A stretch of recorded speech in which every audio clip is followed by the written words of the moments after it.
चलो भाई वापस से स्टार्ट करते हैं, यही काम है हमारा। ठीक है साहब। कौन था लॉर्ड कैनिंग, समझ में आया? अब कैनिंग ने जब रिवोल्ट को सप्रेस कर दिया, ढंग से उसने दौचा, तो जनरल बख्त खान को तो वही टपका दिया। उसके बाद जो आपके थे बहादुर जफर, इनको क्या किया, द लास्ट मुगल एम्परर को इसने बोला अब तुम निकलो एग्जाइल, तुम यहाँ नहीं रहोगे, तुमने बहुत बड़ी बदतमीजी करी है, तुमने रिवोल्ट को लीडरशिप करी है। उसने बोला मैंने नहीं करी, मैंने नहीं करी, ये जनरल बख्त खान था। तो अंग्रेजों ने ब्लेम किसको किया, मुस्लिम्स को ब्लेम कर दिया। और उन्होंने बोला कि अब से जो मुस्लिम्स है ना, इनके अगेंस्ट काम करेगी ब्रिटिश। तो उन्होंने ऐसे पॉलिसी बना ली कि उन्होंने ब्लेम किया बहादुर जफर को, तो मुस्लिम्स पर ब्लेम किया। दूसरा, बहादुर शाह जफर के 2 अडॉप्टेड सन्स थे, बेटे थे, उनको वहीं पर on the spot captain Hudson ने गोली मारी थी, मुंह पे सामने। अच्छा, ऑन द अदर हैंड बहादुर जफर को रंगून, रंगून मतलब आज के टाइम का म्यांमार, पहले बर्मा, वहां पर रंगून पे एग्जाइल किया गया। और वहां पर बहादुर शाह जफर ने डायलॉग दिया था, 2 गज जमीन ना मिली बदनसीब बादशाह को। मतलब जिसके पुरखे उरखे सब यहाँ पर, बाबर, हुमायूं, अकबर, जहांगीर, शाहजहां, औरंगजेब, पूरा भाई साहब। उसके बाद लेटर मुगल्स में भी मोहम्मद शाह रंगीला, रंगीला भी थे, साहिब बेखबर, बहुत सारे लोग हैं। उस देश में एक 2 गज जमीन ना मिली बदनसीब बादशाह को, और मैं रंगून में पड़ा हुआ हूँ, बताओ क्या मतलब है। खैर बात खत्म हुई। हाँ, फिर ये रानी झांसी की बारी आई। रानी झांसी जो थी, कैप्टन ह्यू ग्रोज ने बहुत, रानी झांसी ने बहुत बढ़िया टक्कर दी कैप्टन ह्यू ग्रोज को, ठीक है। और फिर रानी झांसी जा रही थी कि ग्वालियर के राजा के पास कि तुम मेरी हेल्प करो। ग्वालियर में रहते थे सिंधिया राजा, बोलो ऐसे बोलो, सिंधी नाम की गाय आती है, तो ग्वाले ही तो रखेंगे गाय को, तो ग्वालियर और सिंधी गाय, ठीक है। तो सिंधिया ऑफ ग्वालियर, सिंधिया तो ग्वालियर ने बोला कि अगर हमने रानी झांसी के लिए दरवाजा खोल दिया तो ये अंग्रेज हमें भी समझेंगे, हम भी मिलेंगे दुश्मन है, तो खोलो ही मत दरवाजा। दरवाजा बंद ही रखकर रानी झांसी खटखटा रही थी कि खोलो भाई खोलो, है ना, अटैक हुआ है, मैं भी हिंदू हूँ, तुम भी हिंदू हो, हिंदू हिंदू सपोर्ट करो। उसने बोला नो नो नो, हम ऐसे वाले नहीं है, अभी आउट ऑफ सर्विस है, ठीक है, बिजी जा रहा है। And then captain Hugh Rose आ गए। कैप्टन ह्यू ग्रोज ने एक डायलॉग दिया है मारने के बाद। कैप्टन ह्यू ग्रोज ने, रानी झांसी वीरांगना हो गई, और फिर डायलॉग दिया था, the only man in the revolt, मतलब पूरे विद्रोह में एक लौते जो इंसान आदमी माना गया है, मतलब सच्चा आदमी, मजबूत आदमी, की ये नहीं कि झुक गए बाकी सबकी तरह। बाकी सबको तो जैसे दरवाजे पहुंचे गिर गए अंग्रेजों को देख के ही। समझ में आ रहा है आप? इंसान के पास देखो ना, तो इंसान के पास बहुत सख्त खाल हो मगरमच्छ जैसी, ना तो हमारे पास बहुत बड़ा खोल है प्रोटेक्टिव लेयर जैसे टॉर्टोइस का है, ना तो हमारे बहुत पहने दांत हैं जैसे सांप और शेर के हैं, जैसे शेर के, ना तो हमारे पास जीभ में से जहर निकल रहा है तो सांप में है। सबसे कोमल शरीर और सबसे सॉफ्ट हम ही लोग हैं। जरा सा यहाँ पे उस तरह फिर खत्म, टुक टुक बाय बाय, हाल मरोगे। बट हम पे इतनी ज्यादा, इस ये जो छोटा सा है ना क्रेनियम के अंदर दबा है दिमाग, इसमें इतनी पावर है कि हमने ना जाने कितने सिविलाइजेशन बना डाले। डायनासोर वायनासोर छोड़ो भाई साहब, अर्ली मैन ने तो बड़े बड़े, पता है ये लोग कैसे लड़ते थे? वुली मैमथ, वुली मैमथ मतलब बहुत भरा हुआ बालों का, मैमथ मतलब बहुत बड़ा हाथी था पुराने जमाने प्री हिस्टोरिक में, लंबे लंबे दांत होते हैं, वुली मैमथ बोलते थे उसे। पता है उससे कैसे लड़ते थे हम लोग? इतना बड़ा जानवर विशाल का है, ऐसे लड़ते थे कि हम ग्रुप बनाते थे। होमोसेपियंस जो थे, निएंडरथल मैन बोला गया, क्या बोला है? Neanderthal man, Homo sapiens. अभी वालों को बोलते हैं डेनिसोवान, जो आपके आईएएस प्री में पूछा गया था, डेनिसोवान। ये होमोसेपियंस और निएंडरथल मैन क्या करते थे, ग्रुप बनाते थे, 5-5 का ग्रुप बनाया। अब ये पहले तो कपड़े वाला कल्चर था नहीं कि भाई ये लिवाइस के पहने हैं, ये लुइस फिलिप का है, नहीं ऐसा तो था नहीं, नंगे घूम रहे हैं, और बाल वाल भरे रहते थे हमारे बीच में, और भाला लेके हम पीछा करते रहते थे। तो जो शाकाहारी जानवर होता था उसको हम पे अटैक करके मजा नहीं आता, वो अपने सेल्फ डिफेंस में अटैक करता है। He is vegetarian, he is not non veg. तो हम पे अगर वो अटैक करेगा थोड़ी देर तो दौड़ेगा, फिर वापस वो लौट जाएगा। तो हम उसे ऐसे करके डराते थे, हुल देते थे, वो हमें पीछा करता था, हम छुप जाते थे, फिर वो थोड़ा आगे जाता था, फिर हम पीछा करने लग जाते थे। ऐसा करते थे कि हम उसे डराते थे, बोलो वो चलता जा रहा, हम उसे पीछा करते जा रहे हैं, फॉलो करते जा रहे हैं, वो जहां जहां जाएगा हम दिख जाएंगे उसे, 6-7 हम लोग खड़े हैं, फिर वो डरने लगता था, बोलो। फॉर एग्जाम्पल कोई लड़की सड़क से जा रही है और 6 लड़के उसका पीछा कर रहे हैं, कुछ कर नहीं रहे हैं, बस पीछा कर रहे हैं, जहां वो जा रही पीछे देखते हो खड़े हैं 6 के 6, फिर वो थोड़ी आएगा, वो खड़ी, फिर वो भागेगी, कब तक भागेगी, बोलते हैं ना you can run but you can't hide, यही वो लोग फिलोसफी लेकर आए। ये 6 आदमी पीछा करते रहते थे, एंड देन वो वूली में इतना बड़ा, वो डर जाता था, वो कहता था जहां देखो मुझे यही दिखाई दे रहे हैं, बिल्कुल रेपिस्ट की तरह। हाँ, और भागा भागा, फिर वो एंड में अपने ग्रुप से भी अलग हो जाता था, झुंड से अलग हो जाता था, और वो देखता था क्या करें, और वो थक के वहां पे बैठ जाता था। जैसे ही वो थक गया, ये सबके सब आए, भाले के आगे वो लगा होता था पथरीला, चाय को लेते तो कॉपर भी लगा लो, कुचुक कुचुक 6-6 भौंक रहे हैं। पेशेंस बोलो, पेशेंस, इसे बोला गया पेशेंस प्रिडेशन। हौले हौले हौले हौले हौले हौले आप चलते रहो चलते रहो चलते रहो, बट लक्ष्य मत भूलना कि उसी को मारना है। इसी तरीके से आप तैयारी करो, यूपीएससी को बनाओ वही वली मेहमद, उससे मत डरो, उसे डराओ। हम क्या डर जाते हैं, हाँ इतना बड़ा मेंस इंटरव्यू पूछ लेगा हॉबी क्या है, तो हॉबी बचपन से नहीं बन पाई, ट्यूशन टीचर ने बनाई नहीं, स्कूल में मैडम ध्यान नहीं देती थी, ट्यूशन टीचर मारता रहता था, हॉबी बनेगी। हाँ हॉबी, झूठ मूठ को कोचिंग वाले बोल देते हैं, बोल देना कुकिंग, कुकिंग क्या कुक किया तुमने, हैं क्या कुक किया, मैगी, मैगी में सर मेरी मैगी में पानी कम होता है। आप डरना नहीं, बोलो लोग आपको डराएंगे कि मॉडर्न हिस्ट्री हो गई, तो बताओ बाघा जतिन कौन थे, दूसरे बाघा जतिन, डरना नहीं इन सब बातों से, समझ में आ रहा है।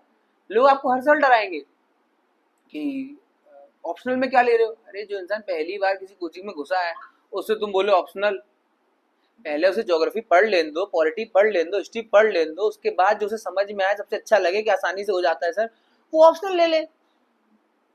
कोचिंग वाले करते पहले दिन ही ये जीएस कोर्स है ऑप्शनल लिखिए इसमें, अरे बाबू पहले जीएस हमें पढ़ा दो, हम समझ लें, जीएस में अलग अलग हम देख लें कि हम इकोनॉमिक्स के लिए बने हैं कि हम किसी के लिए नहीं बने हैं, किसी के लिए नहीं बने तो सोशियोलॉजी ली जाती है, जात पात तो कर ही सकते हैं, हाँ वो खून में ही है, हमें पता है, हर आंसर में डॉक्टर बी आर अम्बेडकर लगा देना है, यहाँ पे महात्मा गांधी लगा देना है, हो गया आंसर, एक दो विदेशी नाम डाल देंगे,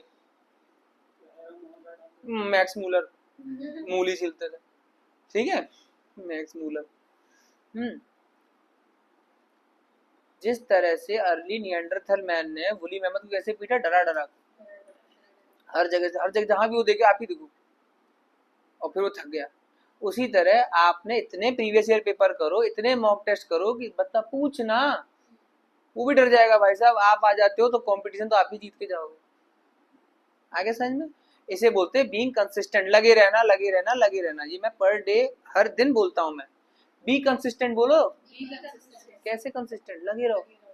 जिस तरीके से वो 6 लड़के उस लड़की पीछे लगे रहेंगे, वो क्राइम है, ठीक है, क्राइम है भाई, उसके लिए मिशन शक्ति यूपी सरकार का, एंटी रोमियो पुलिस, और क्या है, लड़की डरती है, लड़की माँ बाप को नहीं बताती है, अपने दोस्तों को नहीं बताती है, और फिर वो धीमे धीमे ग्रुप से अलग हो जाती है, फिर इसको छेड़ने के लिए हर पल इसको क्या मैसेज करेंगे, ईमेल करेंगे, गूगल पे, स्नैपचैट, वन जाने कहाँ, इंस्टाग्राम, सोशल मीडिया पूरा, वो हर जगह से अपने आप को डिलीट करेगी, फिर फोन में लाएंगे, खुद के फोन से नहीं तो दूसरे के फोन से मिलाएंगे, दोस्त बैठे हो 6-7, जिस रास्ते से जाती है उस रास्ते पे बैठ जाएंगे, सिगरेट पीते रहेंगे, परेशान करेंगे, जा रही होगी तो बोलेंगे नहीं तो फोटो खींच देंगे, वीडियो बनाएंगे उसकी चलते हुए पटकते हुए, किसी ना किसी तरह हरासमेंट हो जाए, हरासमेंट होके वो टूट जाए और एक दिन वो आके बात करे तुम चाहते क्या हो, हाँ उस दिन बोले तुम्हें, हाँ टूट जाए, और फिर शोषण, इस सबसे बचने के लिए यूपी पुलिस सदैव आपकी सेवा में, डायल 112 1090 पुलिस नंबर पे आप कॉल करें, आहा 1090 1090 चौराहा है लखनऊ, इतना बड़ा बना है 1090 चौराहा, ये बताने के लिए कि वुमेन एम्पावरमेंट इतना इंपॉर्टेंट है कि कोई आंख उठा के भी देखे तो मिशन शक्ति के अंदर भय मुक्त उत्तर प्रदेश कर देंगे, कोई भय नहीं, कोई नहीं, गुंडावाली नहीं, एक ने भी छेड़ा सीधे फोन मिला, यहाँ पे ये चल रहा है, अरे राम ऐसे मारेंगे, यूपी पुलिस तो बैठी हुई है, मार, आज तुझे तोड़ते हैं, तेरी निकालते हैं, निएंडरथल मैन। आ गया समझ में आपके? प्रेडेशन, पेशेंस प्रेडेशन बोलते हैं इसे, पेशेंस। बकरे की अम्मा कब तक खैर मनाएगी, बोलते थे ना। यूपीएससी को बोलो आप, भारत सरकार कोई दुश्मन नहीं है तुम्हारी, वो ऐसा नहीं कि नहीं चाहती पेपर ना निकले इसका। भारत सरकार चाहती है पेपर तब निकले जब पूरी तरह इंसान डेवलप हो चुका हो दिमाग से, आंसर रिटर्न भी आता है, बात करने में भी अच्छा है, और प्रीलिम जैसे फैक्ट भी पता है इसे। अगर हमने इसे विदेश भी भेजा तो ये नहीं कि नाक कटाएगा, चलो तुम यूपी से तो विदेश नहीं गए, वहां से तो आएंगे तुम्हारे पास विदेशी पर्यटक घूमने, टूरिस्ट तुमसे बात करे तो ये ना लगे कि अरे पब्लिक भी जाहिल, अधिकारी भी जाहिल। पब्लिक पीछा कर रही थी, 6 लोग पीछा कर रहे थे, अधिकारी देखो वो तो सबसे बड़ा है, और उसका तो सारी पुलिस फोर्स भी है, वो सीसीटीवी कैमरा बना हेलमेट देखने के लिए, वो लड़कियां देख रहा है। आइडिया नहीं हुए, सरकार का इस्तेमाल सिर्फ लोगों की भलाई करने के लिए, इसीलिए इतना ज्यादा क्वेश्चन आता है anti corruption anti corruption anti corruption, क्योंकि पता है इतनी पावर तुम्हारे पास आएगी और तुम ही अगर बन गए, क्या डायलॉग था, रक्षक बने भक्षक, रक्षक ही अगर खाने बैठ गए, भाई हमने कैदी को जेल में भेज दिया है, अब वो जेलर अंदर देखता है, आ गई तू वो कांड, अब वो जेल की दीवारों से तो नहीं निकल पाए, क्या चीखती रहे, कौन सुनेगा। तो कृष्ण भगवान, ठीक है आगे चलते हैं। जेल में भी आकाशवाणी होती है, चलो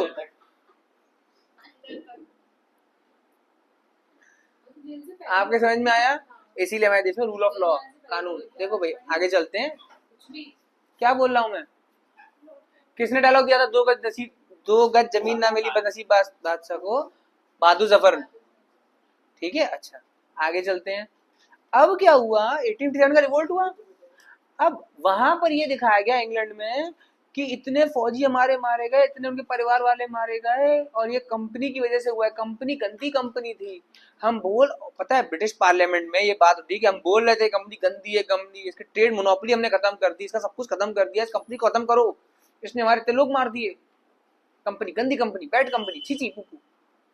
अब रानी ने बोला ठीक है, क्वीन प्रोक्लेमेशन, खत्म कंपनी सारी, और पर ये भी बोला गया, कैनिंग ने बहुत सही किया जो भी डिसीजन लिया, तो हम कैनिंग को बनाते हैं first governor general of India और वाइसरॉय, वाइसरॉय मतलब क्वींस मैन, मेरा आदमी है वो।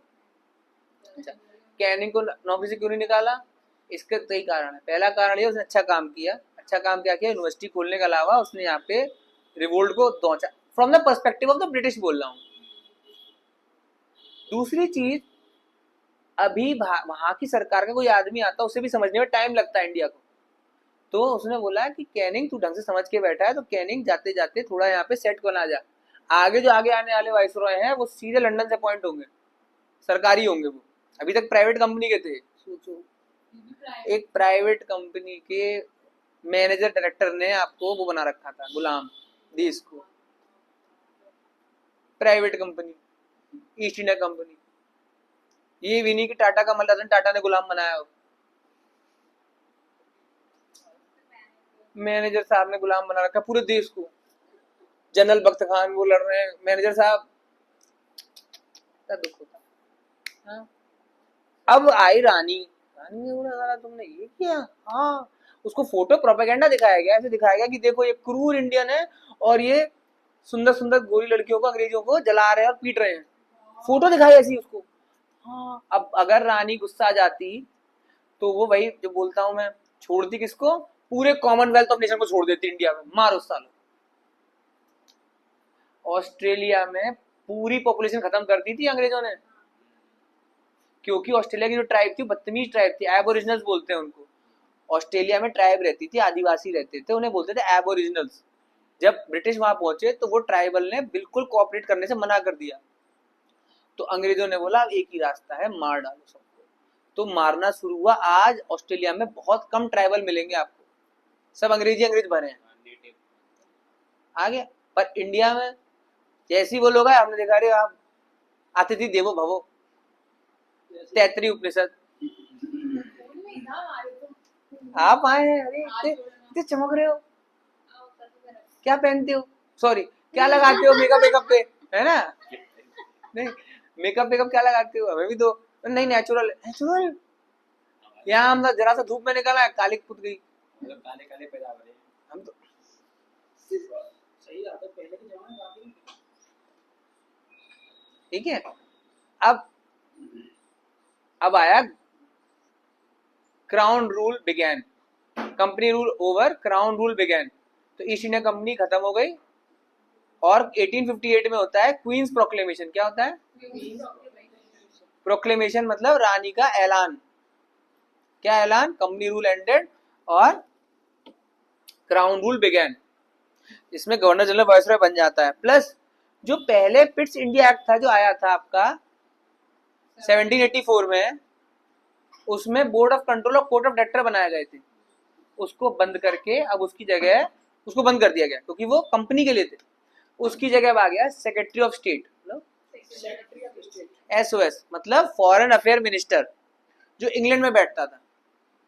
तो अब कैसे सीक्वेंस सुन लो, कैलकाटा मद्रास और बॉम्बे का गवर्नर रिपोर्ट करेगा governor general of India viceroy को, जो इंडिया में है, दोनों ग्रुप ये रिपोर्ट करेंगे एसओएस जो लंदन में बैठता है, बोलो सेक्रेटरी ऑफ स्टेट मतलब एक्सटर्नल अफेयर मिनिस्टर जो इंडिया के लिए चुना गया है उसको, वो रिपोर्ट करेगा पूरे पार्लियामेंट ऑफ इंग्लैंड को इंडिया में क्या चल रहा है, और ये पार्लियामेंट फिर रिपोर्ट प्रधानमंत्री भेजेगा रानी को या राजा को।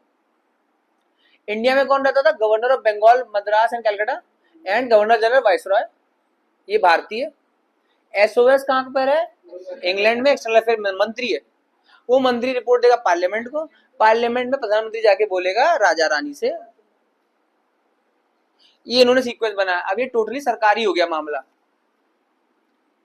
आगे आपको अब ये आता है, एक आता है इंडियन काउंसिल एक्ट 1861, बोलो। और 1861 में ये खोलते हैं 3 high court, high court of Calcutta, high court of Madras, high court of Bombay. Bombay high court, Calcutta high court और Madras high court, 3 high court खोले जाते हैं 1861 में, 1861।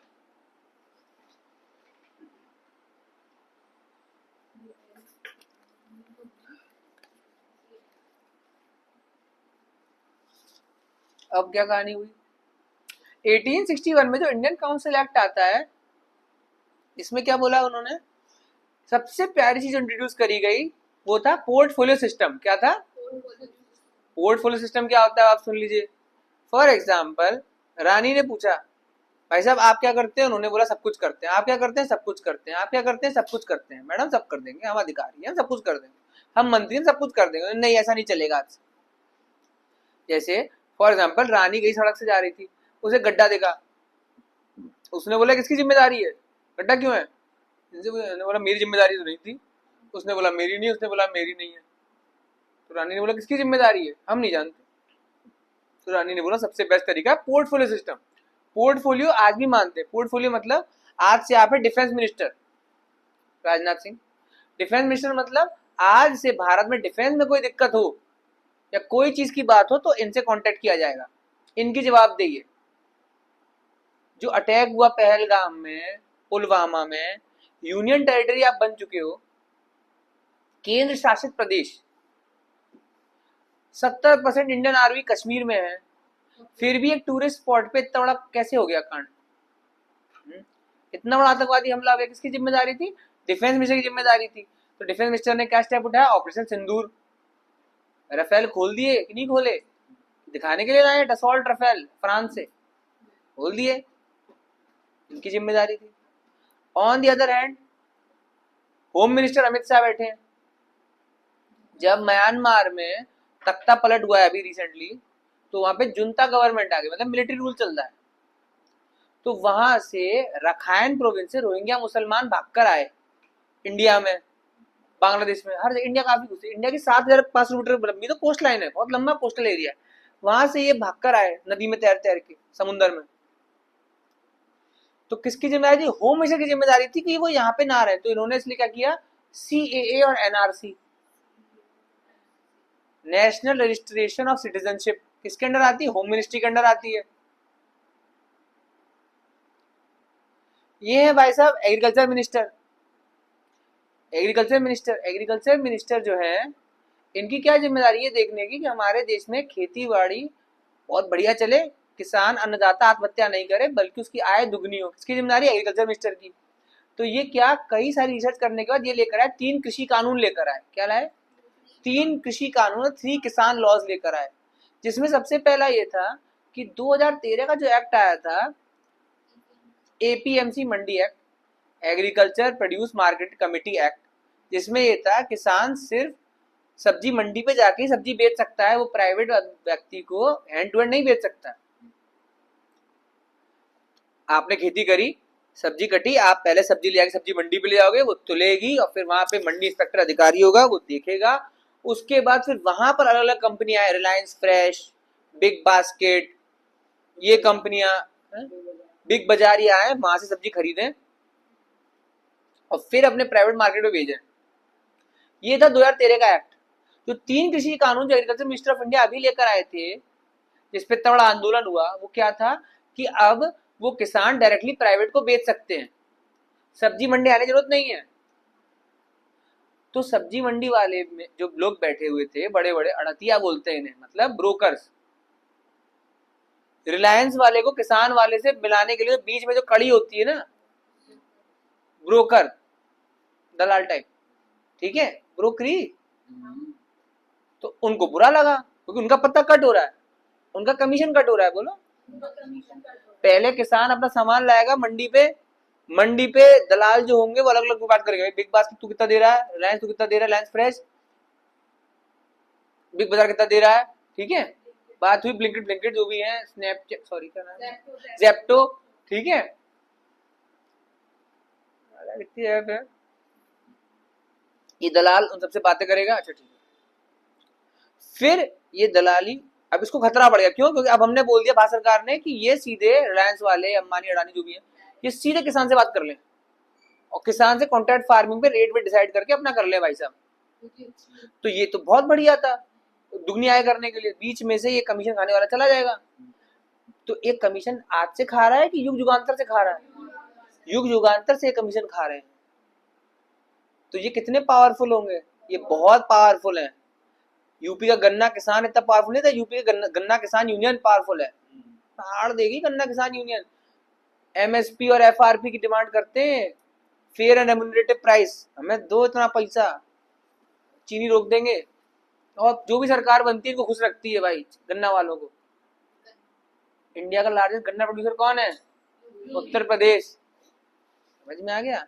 मुजफ्फरनगर गुड़ का ODOP, शामली, ये सब जगह बहुत ज्यादा गन्ना व्यापारी। अब जब कृषि कानून आया, अच्छे के लिए आया था, बट इन्होंने बगावत कर दी। बगावत करने पे तो किसकी जिम्मेदारी थी कृषि कानून को लेकर? एग्रीकल्चर मिनिस्टर की। अब ये तीनों जो थे, defence minister operation Sindoor, home minister NRC, agriculture minister, तीनों कृषि कानून वापस लिए इन्होंने। ये तीनों कैबिनेट मंत्री, पता है आपको? कैबिनेट मिनिस्टर प्रधानमंत्री के सबसे खास। हाँ, बाद में आप देखोगे कि 1946 में ये प्रधानमंत्री अपने तीनों कैबिनेट मंत्रियों को इंडिया भेजेगा, कैबिनेट मिशन प्लान, 1946 में, आजादी से 1 साल पहले। ये 3 बड़े बड़े दिग्गज मंत्री पावरफुल आएंगे इंडिया। 3 थे जो अभी आगे आएगा, AV Alexander, Pethick Lawrence, Stafford Cripps. जिसमें पैथिक लॉरेंस जो थे वो थे हेड, होम मिनिस्टर, हेड बन के आए थे, है ना। एक इजी कर रहा हूँ, APS से याद किया था, वो छोड़ो, बात की बात। अभी क्या बात है, 1861 में रानी क्या लेकर आती है? Portfolio system. बोलो, पोर्टफोलियो सिस्टम क्या होता है? सबको एक जिम्मेदारी निर्धारित कर देना। अब मंडी इंस्पेक्टर है, इनकी जवाबदेही मंडी के प्रति है। अब इनसे बोल लो कि इतनी दारू क्यों बिक रही है बाजार में, वो जिम्मेदारी एक्साइज इंस्पेक्टर की थी ना। आप एक्साइज इंस्पेक्टर के पास जैब क्यों जा रहे हो मंडी इंस्पेक्टर पे? अब एक्साइज इंस्पेक्टर से बोल रहे हो कि मेरे गांव में जमीन गलत कटी है, वो कह रहा है मैं एक्साइज इंस्पेक्टर हूँ, तुम जाओ पटवारी पे, लेखपाल पे, चकबंदी इंस्पेक्टर पे जाओ। अब चकबंदी वाले से बोल रहे हो कि मेरे घर के पास कूड़ा पड़ा हुआ है, वो बोल रहा है अरे यार तुम उस पे म्युनिसिपल कमिश्नर पे जाओ, म्युनिसिपलिटी वालों पे जाओ। म्युनिसिपलिटी वाले से बोल रहे हो कि यार मेरे गांव में स्कूल नहीं है, वो कह रहा है तो विलेज डेवलपमेंट अधिकारी के पास जाओ, पंचायत की राज को कांटेक्ट करो, ग्राम पंचायत को कांटेक्ट करो। फिर हम लोगों ने ये करप्शन में सीख लिया, फाइल फाइल खेलना। समझ में आया? ऑफिस ऑफिस कोई काम करने आए, मेरा थोड़ी ना, उसके पास जाओ, उसने मेरा थोड़ी ना, उसके पास जाओ, पोर्टफोलियो पोर्टफोलियो खेलने लगे। हम बहुत चालाक लोग हैं, हम करप्शन खून में है। तो भारत सरकार लेकर आई है पीएम गति शक्ति योजना। एक जगह आपने फाइल डाली, अब वो सारे मंत्रालयों में डिस्ट्रीब्यूट हो जाएगी, सारे डिपार्टमेंट डिस्ट्रीब्यूट हो जाएगी, टक टक टक हर जगह से क्लियरेंस हो जाएगा, ईज ऑफ डूइंग बिजनेस टपाटप। कभी ये नहीं कि एनवायरमेंट क्लियरेंस कहाँ है आपका, आपने ये कमर्शियल प्रॉपर्टी पे रेसिडेंशियल खोल रखा है, रेसिडेंशियल पे कमर्शियल खोल रखा है, कितनी जगह मैं फाइल ले लेके जाऊं, फिर हर जगह फाइल लेके जाता हूं, वजन नहीं है। वजन दूर करने के लिए हमने डिजिटल खोल दिया, ऑनलाइन ट्रांसपेरेंसी रहेगी, नकद पैसे ना ले। उसके साइन के लिए भी हमने बोले डिजिटल सिग्नेचर की, तुरंत तुरंत साइन कर, बट जवाबदेही मेरा नहीं है, उसका है, उसका नहीं, उसका है, उसका उसके लेकर है पीएम गति शक्ति। और केंद्र से आदेश जारी हो चुका है, अगर इन पे फाइल जमा हुई और जल्द से जल्द ये पास नहीं हुई तो मॉनिटर हो रहा है कितनी देर फाइल रुकी थी। अरे यार एक बात बताओ, मैंने तुम्हें 100 रुपए दिए तो उसकी 1 घंटे की ब्याज कुछ भी नहीं है, पर अगर मैंने तुम्हें 1000 करोड़ रुपए दिए तो 1 घंटे की ब्याज बहुत होती है, ब्याज इंटरेस्ट मिनटों पे ब्याज चलती है, टकाटक टकाटक। फाइल फाइल खेलना समझो, ऑफिस ऑफिस मुसद्दी लाल सीरियल आता था, चप्पल घिस जाती थी, चक्कर लगाते हुए फाइल फाइल फाइल, और फाइल पे फाइल फाइल इतनी मोटी फाइल लेके, और फिर उस पर टेप लगाते थे, तो उसे बोलते थे रेड टेपिज्म, लाल फीता शाही, यही थी लाल फीता शाही। इसको ठीक करने के लिए हमने क्या लेकर आए, डिजिटल भारत, पीएम गति शक्ति, EFIR, ई चालान, जीएसटी। करप्शन दूर करने के लिए बहुत चीजें करी गई हैं हमारे देश में भाई, उसको भी अप्रिशिएट करो, पुराने दिखाओ। ये होता था पोर्टफोलियो का क्या गलत इस्तेमाल किया, सॉल्यूशन। और हमारा गोल क्या है, $1 trillion economy bye 2030 for Uttar Pradesh, $5 trillion economy for all India by 2030, यही तो गोल है। पोर्टफोलियो समझ में आया आपको 8061? अगला आदमी है आपका, वापस बुक पे आ जाएगा ना, पढ़ता है बुक पे। अगला आदमी आपका आएगा लॉर्ड मेयो। अब इन भाई साहब की कहानी क्या है, हाँ लग गए क्या? लॉर्ड मेयो आए, क्या है, लॉर्ड मेयो ने 1872 में फर्स्ट सेंसस कराया था भारत में, बट वो अनऑफिशियल था। क्यों अनऑफिशियल था, पूरा नहीं करवा पाया। अच्छा पहले बोलो सेंसस, सेंसस ठीक है। सेंसस जो था इसका मतलब होता है जनगणना, जनगणना मतलब पॉपुलेशन काउंट करो। अरे पहले पता तो हो कितने लोग हमारे देश में, तब तो उनके लिए कर पाओगे। अरे फॉर एग्जाम्पल आप बोलो कि सर मैं पार्टी देना चाहती हूँ, ठीक है भाई पार्टी दो, तो आप पूछोगे ना सर कितने लोग आएंगे, उस हिसाब से मैं घर से पैसे मांग के लाऊं या ऑर्डर करूं। अब आएंगे 2 लोग और तुमने मांगा 10 पिज्जा, तो बहुत जंगली भूखे रखे हैं, या उसका ऑल्टरनेटिव मंगाई लिए तो वो 2 लोग 3-4 खा लेंगे, बाकी पैक करा घर ले जाना, गरीबों में तब भी नहीं बांटेंगे।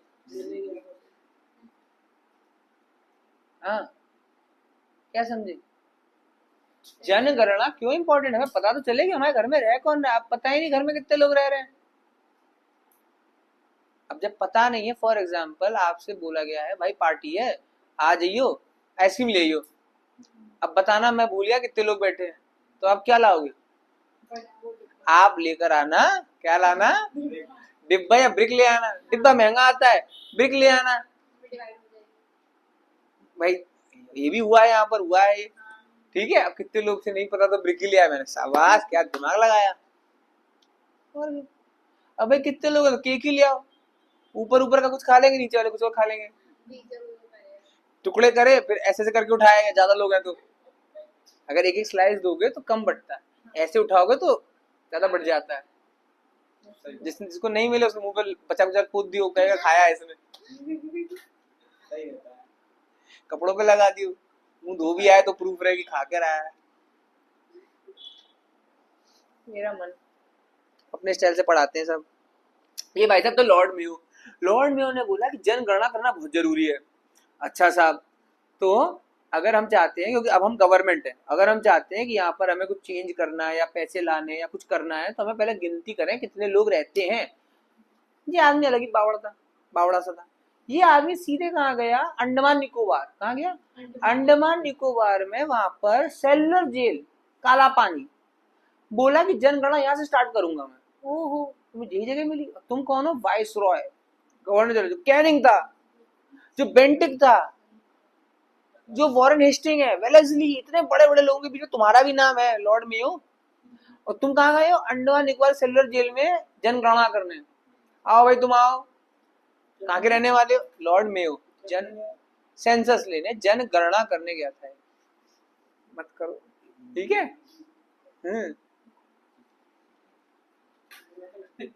गया वहां पर एक कैदी था, उसका नाम था शेर अली। पठान था वो, शेर Ali. He was a captive, बंदी था। उसने देखा कि इतना बड़ा आदमी आया है जेल में, ओहो, इसी की वजह से मैं जेल में हूं, इसका मतलब। मेयो ने बोला सेंसस होगा, बुलाओ भाई। जैसे शेर अली की बेड़िया खोली, उन्हें तुरंत निकाला, पता नहीं कुछ औजार मिल गया, भौंक के मार डाला। The only Governor General and Viceroy to die in India was Lord Mayo. कैसे याद रखोगे? मेयोनीज होती है, मेयोनीज, चक्कू डाल के मेयोनीज निकालते हैं, तो मेयो में चक्कू पड़ा। मेयोनीज, सॉरी, लॉर्ड मेयो को only viceroy governor general die in India was Lord Mayo. Mayonnaise निकल गई इसकी। फिर उसका इतने डर गए अंग्रेज, मार दिया। अब मुझे तो सही बताओ, मुझे तो ये लगा था, क्या लगा था कि अब अंग्रेज बदला लेंगे। क्या लगेंगे? अब अंग्रेज बदला लेंगे भाई, बुरी तरह। रिवोल्ट में एक बार को कोई वायसरॉय नहीं मरा था, अब तो भाई ये भूत बना देंगे। हाँ, फिर पता नहीं कैसे रूल ऑफ लॉ, इंग्लैंड से क्या लिया हमने? Rule of law. हम लोग कैसे ना कैसे बच गए, पर बदले में उन्होंने फिर हमें अगला वायसरॉय भेजा जो हमें, उसका नाम था लॉर्ड लिट्टन। अब कौन आएगा? लिट्टन। लॉर्ड लिट्टन की डेट है 1876। क्या डेट है? लिट्टन। लिट्टन की चाय आती है, LYTTON, लिट्टन। बोलो लिट्टन कमीना। इसके बाद जो आएगा वो होगा रिप्पन अच्छा। ABCDEFGHIJKL, एल लग गए, कमीना, लिट्टन। MNOPQR, बाद में आएगा R, रिप्पन अच्छा। ठीक है, R रिप्पन अच्छा, लिट्टन बुरा। याद है ना, पहले लिट्टन आया, क्यों आया? मेयो को चक्कू पड़ गया, अरे साला चक्कू मार दिया। अच्छा, लिट्टन आया। लिट्टन ने सबसे पहले आके तो यहाँ पर माहौल इतना ठीक ठाक करने की कोशिश करी। ये लेकर आया वर्नैकुलर प्रेस एक्ट। क्या लाया?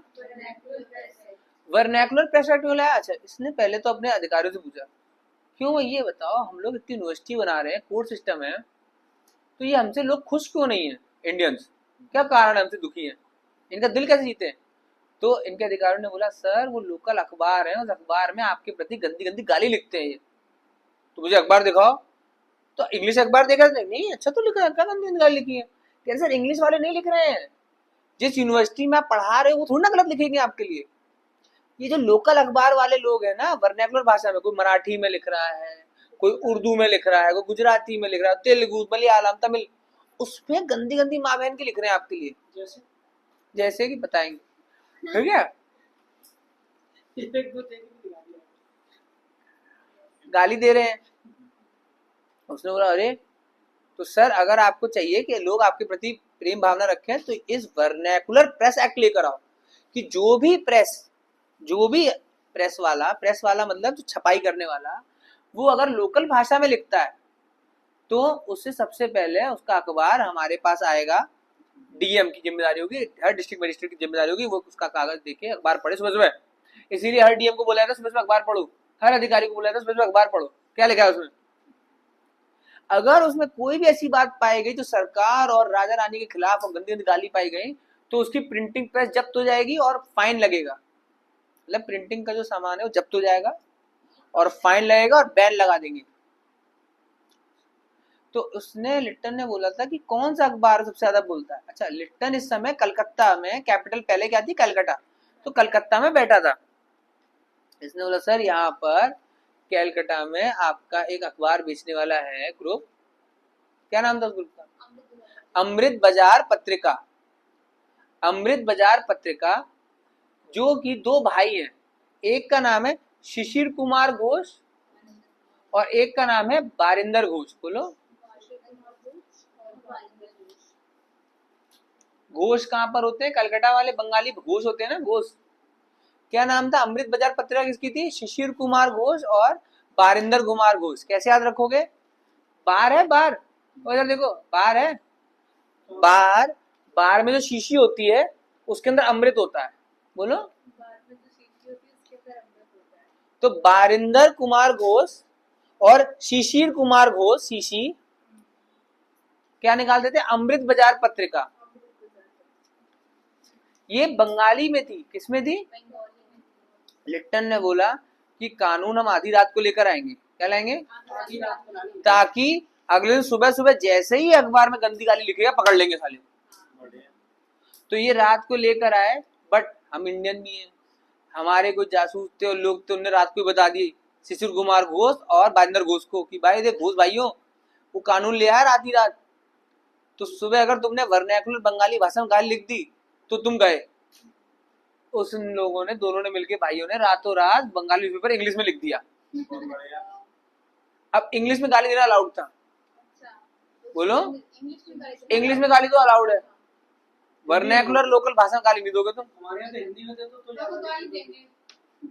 अब वो इंग्लिश में बोलने लगे, तो प्रिंटिंग प्रेस सुबह जब्त करने आए जब, तो देखा निकाली तो दी नहीं है। अरे बच गए, लिट्टन भी बोल रहा बच गए। ठीक है। अच्छा, दूसरा लिट्टन क्या लेकर आता है? बोलता है कि इंडियंस को मारो पीटो, तमीज से रखो, थोड़ी हार्ड पॉलिसीज लेकर आता है। क्या लाया था? इतने में इतनी हार्ड पॉलिसी वो ले आया पैसे बचाने के लिए और यहाँ पे विकास करने की कोशिश कर रहा था कि यहाँ पर आ गया फेमाइन। क्या आ गया? फेमाइन मतलब अकाल पड़ गया। बोलो, अकाल मतलब lack of availability, affordability and accessibility of nutritious food. मतलब लैक ऑफ अवेलेबिलिटी, दुकान पे गए खाना का लेने है ही नहीं। अफोर्डेबिलिटी मतलब दुकान पे गए लेने के लिए, वो कह रहा 2 लाख रुपए का 1 किलो गेहूं। ओहो, हो गया कांड।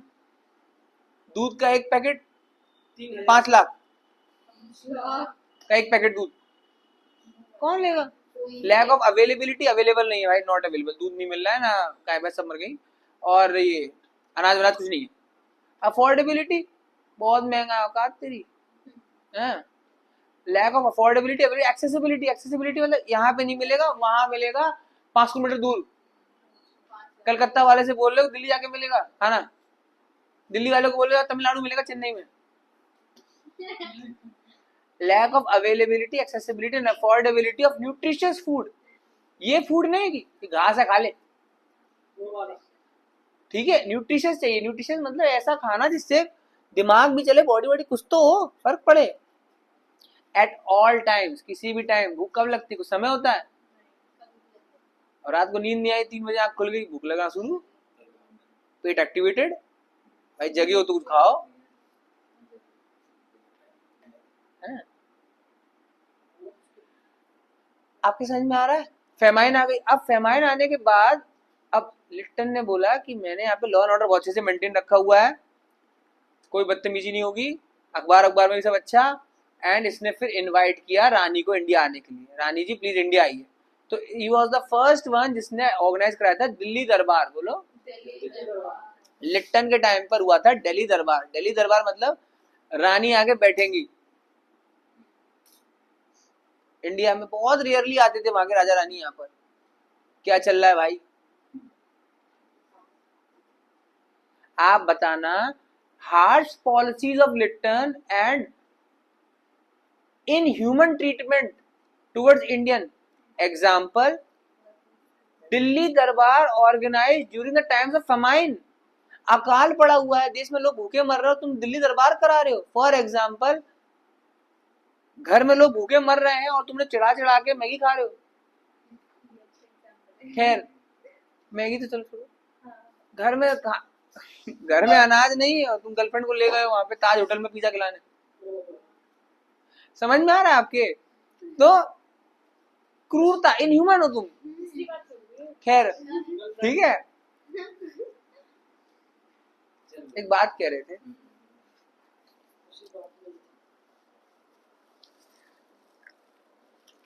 लिप्टन जो लेकर आया था वर्नाकुलर प्रेस एक्ट, इसे बोला गया गैगिंग एक्ट। गैगिंग मतलब जैसे रूमाल घुसेड़ दिया, मुंह बंद कर दिया, उसे बोलते गैगिंग, या गला दबा देना, गैगिंग बोले यानी साले लोकल भाषा में।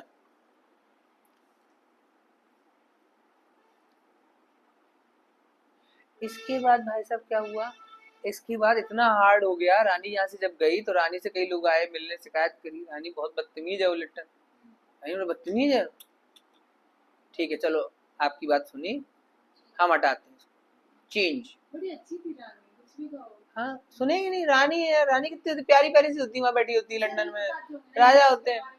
उसे हमेशा वो बताते थे कि जंगली जानवर है, जात पात करते हैं, सती करा, तुझे बताया वो सती करते हो, करी होगी बाप रे, सती करते हैं, ये तो नहीं ट्रिक है, ठीक है, हैं बिडोरी मैरिज नहीं करने देते, बिडोरी मैरिज नहीं करने देते, अच्छा और क्या करते हैं वहां पे जात पात है, जात पात, अमीरी गरीबी नहीं नहीं, अगर वो छोटी जात अमीर भी हो जाए तो छीन और लेंगे उससे, थप्पड़ और देंगे। ओ ऐसा वाला, पैसे मैटर नहीं करते, नहीं पैसे नहीं मैटर करते, अगर आप पैदा हुए तो आप वो करो और गाली खाओ पूरी जिंदगी। अच्छा ऐसा है, तो उसको ऐसे दिखाते थे कि India is a land of snake charmer, सपेरों का देश है, यहाँ बीन बजाते हैं और सांप को नचाते हैं ये लोग। अब वो कह रही बोल रहे तो देख कर आते हैं, देख कर आए तो यहाँ पे लोग अच्छे खासे दिखे, उसे पढ़े लिखे लोग जाएंगे। भाई भारत रत्न किसे मिलता है, पढ़े लिखे लोग होते हैं और टाई वाई लगा के जाते हैं, वरना हर गरीब किसान को भारत रत्न मिले, अन्नदाता नहीं है वो, कहाँ मिलता है भारत रत्न। हाँ, पर उसमें तो MS स्वामीनाथन बनो, कुछ रिसर्च करो, कुछ ऐसा कुछ करो, हरित क्रांति जैसा, तब तुम्हें मिलेगा भाई। हर क्रिकेटर चाहता है कि वो बने God of cricket, Sachin Tendulkar लेके बैठ गए हैं भाई वो पोस्ट। हम भी बोलते हैं कि हम तो यार सनातनी, बहुत सारे गॉड हो सकते हैं हमारे, क्रिश्चियन थोड़ी ना कि एक ही गॉड है, गॉड ऑफ क्रिकेट अब होना चाहिए नए, विराट कोहली ले लो, युवराज सिंह ले लो, और कोई ले लो भाई। हाँ, जब शिव जी हो सकते हैं, नारायण हो सकते हैं, कृष्ण हो सकते हैं, उस तरह गॉड ऑफ क्रिकेट हमारे सचिन ने जाए, अब धोनी हो गए, ये हो गए, सबको दो मौका, एक ही बन गए हैं भाई, पोस्ट रिजर्व है, ऐसे मत करो, सबको दो, ठीक है। आगे चले, अगला आदमी आता है लॉर्ड रिपन आता है, क्या आता है, लॉर्ड रिपन आता है, ये बड़ा अच्छा आदमी था, प्यारा, बोला गया है भारत देश में सबसे प्यारा वाइसरॉय यही था, रिपन, आर से रिपन, ठीक है जी। आया भाई साहब, ये जब आया तो लेकर आता है फैक्ट्री एक्ट, क्या लेकर आता है, फैक्ट्री एक्ट लेकर आता है और बोलता है कि अगर हम चाहते हैं कि लेबर की प्रोडक्टिविटी बढ़े तो संडे की छुट्टी। इंडियन बोले साहब हाँ संडे छुट्टी मिल सकती है हमें, हाँ एक दिन आपको छुट्टी हुई, काम मत करना, मजे करो। अरे बहुत बड़ी बात हो गई छुट्टी, आज बच्चों को संडे की छुट्टी के लिए वेट करते रहते हैं, मंडे लगता तब से होते रहते संडे क्या करेंगे, और संडे भी कुछ नहीं कर पाते क्योंकि मंडे को नौकरी होती है, क्लास होती है, तो सैटरडे नाइट होती है, इसीलिए शनिवार रात में नींद नहीं आती। हाँ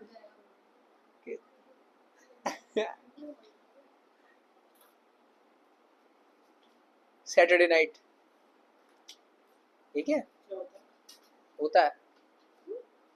अब संडे की छुट्टी फैक्ट्री एक्ट लेकर आया, लेबर कंडीशन को इम्प्रूव किया, इसने बोला छोटे बच्चों को फैक्ट्री में नहीं भेजेंगे, क्योंकि छोटे बच्चे कहाँ इस्तेमाल किए जाते हैं, चूड़ी बनाने में, बोलो उससे भी ज्यादा चिकनकारी वर्क जो लखनऊ का है, चिकनकारी का कपड़ा आता है ODOP, बहुत हल्का कपड़ा होता है, सूट वूट बनाने के लिए होता है, ट्रांसपेरेंट टाइप का लगता है। लखनऊ के आसपास के जो गांव है वहां पर छोटी छोटी बच्चियां हैं, मुस्लिम लड़कियां हैं, वो ये काम करती, हाथ का बारीक काम होता है, बहुत महंगा बिकता है, लोकल में मिल जाएगा 500,000 का, बट ये असली वाला 10, 15, 20 हजार से स्टार्ट होता है। बड़े बड़े जो होते हैं ना एक्टर एक्टर, ये दीवार होली पे जो कपड़ा पहनते हैं चिकनकारी का पहनते हैं, ये थोड़ी ना हमारी तरह पुराने फटे कपड़े पहनने आ जाएंगे, होली है वही निकाल लो, पूंछा झाड़ के पहन लिया, होली है। वो उस दिन भी सेलिब्रिटी सेलिब्रिटी है, वो उस दिन भी वही पहन कर आएगा। हाँ हम तो भाई अब हम लोग भी हम अंग्रेज की, पर हमारे मशीन मेड थे, फिर भी हाथ के बने हुए होते तो वो भाई बड़े नवाब साहब है। समझ में आ रहा? चिकनकारी वर्क में तब रिस्क नहीं है, तो chikankari work is not under hazardous industry. Hazardous क्या होता है? छोटे बच्चों का इस्तेमाल किया जाता है चिमनी साफ करने के लिए। ईंट के भट्टों की चिमनी होती है, नीचे से तो मोटी है, ऊपर से बहुत शॉर्ट हो जाती है, कॉन्ट्रैक्ट हो जाती है, उसमें छोटे बच्चे को ऊपर से लटकाते थे और वो साफ करता था। सूट मतलब सूत, SOOT, जो चिमनी के अंदर की राख होती है सूत बोलते हैं। वो सूत उसके नाक में जाती थी, फेफड़ा जाम हो जाएगा। लंग्स, चूड़ियां बनाने में आंखों में चिंगारी पड़ेंगी। और धुआं जो ग्लास का फ्यूम्स होता है, अच्छे अच्छे केमिकल थोड़ी ना डलते हैं कि नहीं, हर्बल चूड़ियां, आयुर्वेदिक चिमनी साफ करने की टेक्निक, नीम के पत्ते साफ कर रहे हैं, ऐसे नहीं होता है। अब मशीनें आ गई हैं, अब ऊपर एक बटन दबाया, क्लीनर जाता है, साफ हो जाती। तब थोड़ी ना मशीनें थी, बच्चे भेजे जाते थे। तो हजार्डस इंडस्ट्रीज है। बम पटाखे बनाने फैक्ट्री, छोटे छोटे हाथ चाहिए तो छोटा बम है ना, सुतली बांधो उसमें, बारूद डालो उसमें, तो छोटे छोटे बच्चों के हाथ चाहिए होते थे सॉफ्ट सॉफ्ट से। ताला तोड़ने में, ताले बनाने के लिए देख के है ना, चाबी। हजार्डस इंडस्ट्री में बना करा इसने, बंद करो, बच्चों को नहीं भेजेंगे। और बोला बच्चों को स्कूल भेजो, उस तरह से प्रमोट किया इसने, रिप्पन अच्छा हो गया। एक सबसे इंपॉर्टेंट जो रिप्पन कानून लेकर आया था उसका नाम था इल्बर्ट बिल। क्या लाया था? इसने बोला कि हमें इंग्लैंड से जज मंगाने पड़ते हैं। क्या? इंग्लैंड से जज मंगाने पड़ते हैं, तो क्यों ना इंडियन जज अपॉइंट करें, और इंडियन जज अगर कोई इंग्लिश अंग्रेज कोई क्राइम करता है तो इंडियन जज उसको सजा दे और उसका केस ले ले। इससे भाई अंग्रेजों में बड़ा बवाल हो गया कि ये इंडियन हम पर राज करेगा, हम पे ये आदिवासी जंगली सांप सपेरे का देश वाला, हाँ, नीची ऊंची जात करने वाला, सती जलाता था, जो विडो मैरिज होने देता था, जो बच्चों को पढ़ाता नहीं है, वो हमें जज करेगा। तो औकात हो गई इसकी। हाँ हाँ, एक मिनट।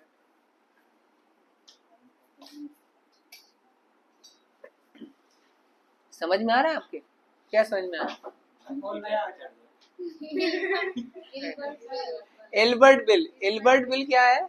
एल्बर्ट नाम का एक जज था और वैसे अधिकारी टाइप था, उससे बोला था कि तुम एक बिल बनाओ, प्रस्ताव बनाओ। रिपन लेकर आया इसको, क्या कि अब इंडियन जज भी यूरोपियन क्रिमिनल्स या कॉन्विक्ट जो होते हैं उनको सजा सुना सकता है, इंडियन जज। इससे बहुत ज्यादा अंग्रेजों में आग लग गई, लंदन तक आग लग गई। ऐसा कोई आया है रिपन, बड़ा भारी वो बनना है, इनका हितैषी। ये वो लोग हैं इंडियन जिन्होंने रिवोल्ट में हमें पीटा, ये वो लोग हैं जिसमें मेयो को मारा, उसके लिए इतना सोच रहा है ये इंडियंस के लिए। अच्छा याद रहे, रिवोल्ट के बाद कभी कुछ ऐसा नहीं किया ब्रिटिश ने, जैसे बिडोरी मैरिज, सती सिस्टम रोकने जैसा। इवन जात पात को नहीं छू रहे थे अंग्रेज, बोलो नहीं छू रहे थे, क्योंकि वो समझ गए थे कि भाई देख, बिडोरी मैरिज सती करने की वजह से ही रिवोल्ट हुआ है, इनके धर्म को मत छेड़ो। तो वो हमारे पे कभी जात पात को नहीं छेड़ते थे। आपसे देख लेना कि रिवोल्ट के बाद वो कभी ऐसी कोई पॉलिसी नहीं लाएंगे जिससे हमारी जात पात पे आ जाए। अब जात पात कब खत्म होगी? जब संविधान बनेगा डॉक्टर BR अम्बेडकर द्वारा। अब क्या हुआ, रिपन भाई साहब ने एल्बर्ट बिल लाया। एल्बर्ट बिल जब आया तो पार्लियामेंट में सामने आया, भाई बिल चर्चा करो, वोट करो। सबने वहां पे गाली दी, 0 वोट पड़े। किसको? रिपन को 0 वोट पड़े। और फिर रिपन ने विजय देख के इस्तीफा ही दे दिया, रिजाइन। मैं नहीं कर रहा नौकरी, मेरी बेइज्जती हो रही है, अब मैं कैसे करूं बेइज्जती, मैं वाइसरॉय हूँ, गवर्नर जनरल हूँ। तो Lord Ripon introduced Albert bill, और इस पूरे को बोला गया एल्बर्ट बिल कंट्रोवर्सी। क्या बोला है? तो रिपन अच्छा कैसे बात। अच्छा हाँ, एक और चौथी चीज ने करी, ही रिपील्ड द गैगिंग एक्ट, जो वर्नाकुलर प्रेस एक्ट लिट्टन लाया था उसको फाड़ के फेंक दिया इसने कि नहीं भाई तुम वर्नाकुलर में गाली दो, जो तुम्हारा मन करे तुम बोलो। हाँ, एक एजुकेशन के लिए हंटर कमीशन भी लेकर आता है। क्या लाता है? एजुकेशन। एक हंटर कमीशन जलियांवाला बाग में देखोगे 1919 में, एक हंटर कमीशन ये वाला है। अच्छा, and he officially started the census, बोला कि मेयो मरे, सुनो ना, मेयो मर गया 1872 में, अनऑफिशियल सेंसस किया था। अब 1881 से मैं ऑफिशियल सेंसस कर रहा हूँ और हर 10 साल में ये रिपीट होगा। जनगणना, तो फर्स्ट ऑफिशियल सेंसस किसने कराया था? लॉर्ड रिपन ने 1881 में।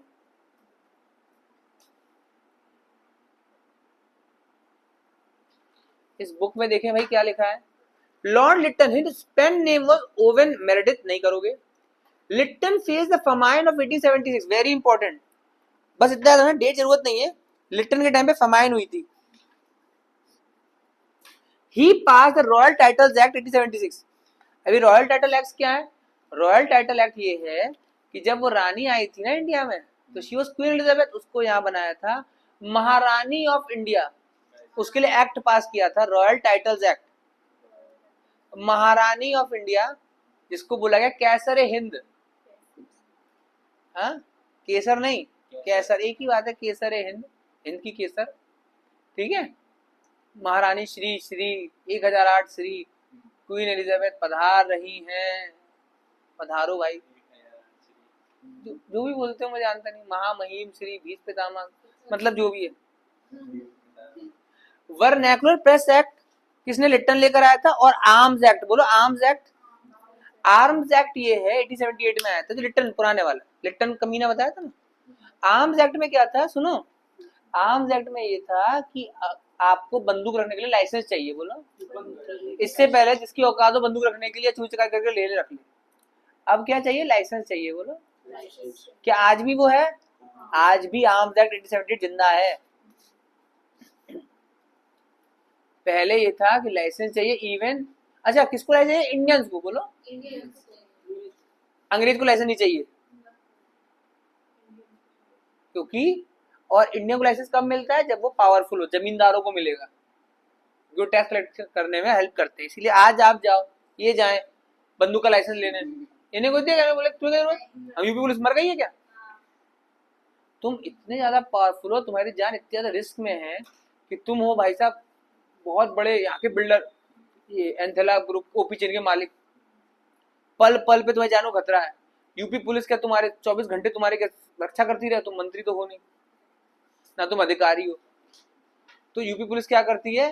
अच्छा ठीक है भाई, इनको एक आर्म्स लाइसेंस इशू कर देते हैं और इनके एक चौकीदार को मशीन गन का आर्म्स लाइसेंस इशू कर देते हैं। तो चौकीदार या गार्ड होता है, उसके पास एक दुनाली होती है, और आदमी को एक छोटी गन का लाइसेंस देते हैं, 6 गोलियां हो, ज्यादा नहीं, इतनी कि वो डरा सके, दिखा के। हवाई फायर में भी प्रोटोकॉल है, हवाई फायर करोगे 2 बार, तीसरी बार पहले तो चलो चीखोगे, भाई खबरदार बंदूक है, बताओ सामने वालों की है, कुत्ते भी डर जाता है, बड़े से बड़ा डायनासोर डर जाता है। डायनासोर उसे भी डीएनए में आ चुका है, जानवर कुत्ते को दिखाओगे ना तुम्हारा चप्पल, उसके भी डीएनए में आ चुका, चप्पल डर लगता है ना। इसीलिए तो जैसे कुत्ता आता है